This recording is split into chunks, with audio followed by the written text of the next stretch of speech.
Immigration policy की दुनिया भर में चर्चा हो रही है, लेकिन भारत में इसको लेकर एक अलग तरह की राजनीति शुरू हो गई है और यह तब शुरू हुआ जब अमेरिका से 104 भारतीयों को वापस भेजा गया। इन सभी पर अमेरिका में इमिग्रेशन कानून के उल्लंघन का आरोप है।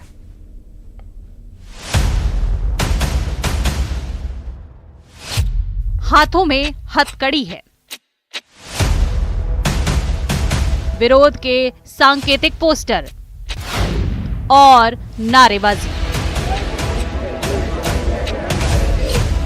संसद भवन के भीतर और बाहर अमेरिका के उस कार्रवाई के खिलाफ आवाज उठाई जा रही है जिसके तहत अमेरिका में इमिग्रेशन कानून का उल्लंघन करने वाले भारतीयों को वापस भेजा गया है।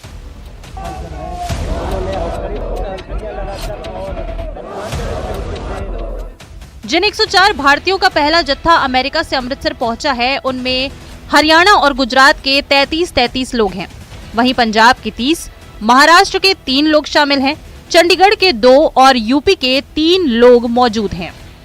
ये सभी अवैध रूप से अमेरिका में रह रहे थे, लेकिन जिस तरह से इन लोगों की भारत वापसी हुई है उसको लेकर सवाल किए जा रहे हैं कि इस मुद्दे को लेकर विपक्ष मोदी सरकार पर हमलावर है। दावों और मजबूत सरकार को लेकर सवाल पूछा जा रहा है। बहुत बातें की गई कि मोदी जी, ट्रंप जी बहुत अच्छे मित्र हैं और मोदी जी ने ऐसे क्यों होने दिया? क्या हम अपना जहाज नहीं भेज सकते थे उनको लेने के लिए? इस तरह से क्या इंसानों के साथ बर्ताव किया जाता है कि उनको हथकड़ियाँ पहना के, बेड़ियाँ पहना के भेजा यहाँ पे? तो रेमिटेंस का नुकसान भी होगा। दूसरा, उनके लिए ये सरकार क्या करेगी, तो ये इनको देश को बताना पड़ेगा। और फिर ये जो पूरे बीजेपी का हर नेता बोलता है वो मोदी जी ने देश का नाम ऐसा कर दिया, विकसित भारत, क्या क्या सुपर पावर हो गया, ये भी क्या हो रहा है? फिर ये इस तरह से क्यों उनको एक बेइज्जती से, अनडिग्निफाइड तरीके से उनको लाया जा रहा है? उधर जिन लोगों को अमेरिका से भारत भेजा गया है उनके परिवार पर दुखों का पहाड़ टूट पड़ा है। कई लोग तो ऐसे हैं जिन्हें ये भी नहीं पता कि उनका बेटा या बेटी अमेरिका में रह रहे हैं।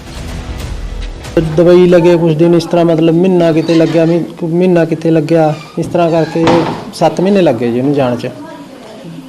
ਤੇ ਫਿਰ ਹੁਣ 15 ਕੁ ਦਿਨ ਹੋ ਗਏ ਟੱਪਿਆ ਸੀ ਜੀ ਕਹਿੰਦਾ, ਬਸ 15 ਉਸ ਤੋਂ ਬਾਅਦ ਫਿਰ ਫੋਨ ਨਹੀਂ ਆਇਆ। ਉਸ ਤੋਂ ਬਾਅਦ ਤਾਂ ਫਿਰ ਅੱਜ ਵੀ ਪਤਾ ਲੱਗਿਆ ਜੀ ਵੀ ਆ ਗਏ भी। जितना कर्जा लेकर जी मैंने मुंडा भेजा जी, हमारी बस बेनती सुनो जी, बस जी हमारे कर्जे कुर्जे माफ हुआ, बच्चे ने सरकारी नौकरी मिला जी। दरअसल इस नए कानून के तहत यूएस इमिग्रेशन और कस्टम इन्फोर्समेंट को अमेरिका में अवैध अप्रवासियों को हिरासत में लेने का अधिकार मिलता है। इस कानून के तहत किसी आरोपी शख्स पर कोर्ट में अपराध साबित करने की जरूरत नहीं होती, सिर्फ अपराध के आधार पर उन्हें हिरासत में लिया जा सकता है और निर्वासित किया जा सकता है। न्यूज़ 18 के लिए ब्यूरो रिपोर्ट। और लोकसभा में